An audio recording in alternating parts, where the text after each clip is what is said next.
Hey everybody, thanks for joining me once again in my quest to find more issues of What If that match the awesomeness of the ones that I got my hands on as a kid and read and loved and have reread and done videos on my channel. And they still hold up. Which ones are that? Well, this is issue 5. The previous issue, issue 4, was What If the Alien Costume had possessed Spider-Man. That one is really, really good.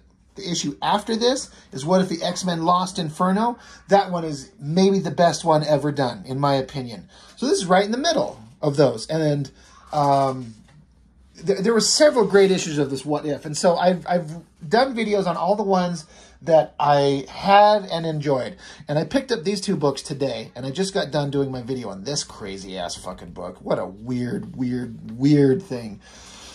But that was issue 1. So maybe they got to find their footing, all right? What if the Vision had destroyed the Avengers? Because I remember seeing this cover at the end of issue 4. What if the Spider-Man, the alien costume possessed Spider-Man? I remember seeing this cover in the next issue is this. It looked interesting. So I went looking, and for fucking $6, I picked up this book to see, is it any good? It's written and drawn by, no. Oh yeah, okay. Words and Pictures by Jim Valentino. So that man, when he was on fire and he's on a roll, he does some good stuff. His Guardians of the Galaxy stuff, I think, was legitimately good. He wrote that issue of What If Wolverine was Agent of S.H.I.E.L.D.? And that was really good. So he did this. What if the Vision destroyed the Avengers? I think this requires an extensive understanding of the history of the Avengers, old school stuff, probably from the 60s, which I am not. But they'll tell you, refer back to this, or it happened in this issue. So, okay. So, once again, we got to have the Watcher. He's got to tell us he is Uatu, and his race was old when time was young, and they did something stupid and destroyed a planet, so now forever, to atone, they have to watch and no longer involve themselves. And so we get into the Avengers and Wonder Man and the whole thing with the Vision and the body made by Ultron and all this stuff. God, I'm trying to how do we even get started? This went into some weird places. I didn't find this very interesting at all. I was actually really disappointed. I wanted more like the ones that I thought were really good, the ones I was just talking about. But again, this requires a deep understanding of like it even says right here, And so it was that under the thrall of another, the Vision, like Wonder Man before him, infiltrated and then attacked the Avengers from within, asterisk, Avengers number 57. Okay. And then eventually the Vision renounced his master, becoming himself an Avenger, the Immortal Avengers number 58. All right, well, if you've read all those issues, these are familiar stories. But then what if this other thing happened? And I wish I kind of understood. I don't really know. I believe that the Avengers was a big deal as a comic, in the 60s, 70s. But then they kind of lost their way when the X-Men became popular and the Avengers kind of became lame, honestly. And they struggled for a long time to make the Avengers interesting or relevant again. And it wasn't until Mark Millar and Brian Hitch made the Ultimates, and then, in my opinion, Brian Bendis took over the Avengers, which no one gave a shit about before he came along, and he made the Avengers interesting to me. I loved that run, and I think all of that helped build up momentum that led to the Marvel movies. If I'm being honest, I think there's truth to that, but there was an era where the Avengers were a big deal, and I read this whole thing just today for the first time. And they try to cram so much in here, it becomes almost overwhelming because they have to pass by so much stuff so quickly. You're like, oh God, they're going over so many things. And then some of these characters act like absolute assholes. Just weird things going on. Thor saying, "May thou serve long and proud among us," because Wonder Man's now part of the team. Then he's bitch slapping a robot Spider-Man, and a bunch of the original team are leaving, so they got to form a new team. So it's Captain America and Wanda and Quicksilver and Hawkeye and Wonder Man. Oh yeah, here they go. Our new team leader should need no introduction, and the legendary Captain America. Besides Cap is the Scarlet Witch and her brother Quicksilver. Next to them is Hawkeye, the world's greatest marksman. Bullseye would take issue with that. And finally, our group's powerhouse, the incomparable Wonder Man. And then down here, who could ever forget Avengers number 16? I could. Avengers number 11. Avengers number 13. Like, every page has, remember this, remember this, remember this. This is something that caught me by surprise. So Wonder Man and Hawkeye are having a little bitch off about why is Captain America in charge? We should elect our leader. And Wonder Man's like, Captain America's awesome. He should just be in charge. And Scarlet Witch is getting like buttery for how awesome Wonder Man is. And Quicksilver is pissed off. He's like, what is this? I cannot believe what my ears are hearing. Wanda would choose another over me? I'm like, wait. I guess I'm not so completely weirded out why Jeff Loeb wrote in Ultimates Volume 3 where brother and sister were actual lovers, because there's some version of it that sort of existed. Not that they were lovers. They would never go that creepy, but they had Quicksilver be hyper possessive of Scarlet Witch. Now, this is a what if, but I imagine this has to have come from the comics because, you know, Quicksilver's a obnoxious, self-involved, self-important douchebag at this point, former villain, now they're Avengers. But he's like, this is my sister. You stay away from her. You have to do what I say. She follows my lead. So Wonder Man here's like, Captain, what did I do? I just wanted to take a pretty girl to dinner, not start World War III. And Captain America says, I know, Wonder Man, but you have to understand that Wanda and Pietro are very old world European. Their courting customs are quite different from our own, and so are their family ties. I would suggest that you try to make amends with Quicksilver before you try and talk to Wanda again. So he tries, but Quicksilver isn't having it, and he gets so pissed off that she wants to be interested, like, I guess Quicksilver's mad that Captain America's going to lead the Avengers. Sorry. Wonder Man's going to lead the Avengers, and he doesn't like that. So we're going to leave, and Wanda doesn't want to leave. But he's like, when will you end this immoral fling with that Wonder Man? She's like, if it will appease you, yes. This is some really weird, creepy writing. I get they're trying to say they come from a different cultural theme, but like for very proud, strong, noble hero Avengers, even in this era, to have like Wanda like just totally concede to the bullshit whims of Quicksilver, like, you can't do it because I say. And she's like, okay, I'll follow tradition and do what you say. It's really weird. So a lot more shit goes on. God, I'm trying to remember the story. There was so damn much stuff. Eventually, you know, it all happened like just like in Avengers number 26. It happened in Avengers 214. Wanda and Wonder Man just kept developing their relationship secretly, and Quicksilver finds out, and he just disappears in a pale green gust. It literally says that. And he's so mad that his sister's betrayed him, so he runs right to Magneto and is like, we need to take them all out. I'm pissed off at my sister. He's like, great, but you'll need a new disguise. And so they run into this guy named Grim Reaper, but it was actually Quicksilver in disguise. Is that how that happened in the comics? Guys, I know I've seen this Grim Reaper character, but I don't ever remember it being Quicksilver in disguise so he could take on the Avengers. Like, already I'm like, what is going on? Oh, my God.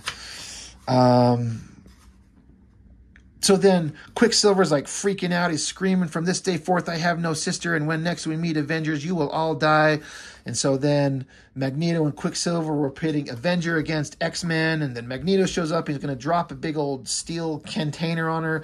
But Quicksilver suddenly cares about her. And he's like, no matter what you've done, no matter what shame you've brought me, I will not see you harm. So he shoves her out of the way and he gets crushed like the Wicked Witch. And so his hand is sticking out. And so all the X-Men and the Avengers are freaking out over what Magneto did. So Scarlet Witch uses her do-anything magic powers and just fucking murders Magneto. Just blows him away. All right, he's dead. And then, so now they bury Quicksilver, and she's got her tears and her sadness, and Wonder Man comes along. He's like, marry me. So they get married, and everyone's happy. End part one. And then suddenly we get like roided out, jacked Watcher. Like, what in the hell happened? Like, I guess this is the same version there. He just, like, the Watcher's not supposed to be hyperjacked. Like, look at this version of him right here. That's the Watcher. Like, he's been juicing and hitting the gym. Good Lord. And I like this costume better. It looks better on Beavis and Butthead, too. So anyway, but now, that was end part 1. But now, what if the Vision destroyed the Avengers? That's a pretty interesting drawing. It's just weird. And then it gets into, there's this weird robot thing, and then it turns out to be Ultron, and it develops sentient, like, evil artificial intelligence in the matter of minutes, and suddenly he's Ultron, and then they've got this android body of the Vision, and so he puts a bowl on his head and transfers his brain into the Vision's body, and he's like, I can pass through objects, but I can, you know, like, amplify my density of my body and smash through things. I can shoot lasers. I'm going to kill the Avengers. Okay, off we go. And another weird story point, like, he's attacking the Wasp, and suddenly he's got, like, a headache, and he drops down and passes out. So they bring him inside, lock him down to studying him, and they're like, he's got all the markings of a human being, except his body, his organs are constructed of synthetic materials. And they're like, holy synthetic man, Batman.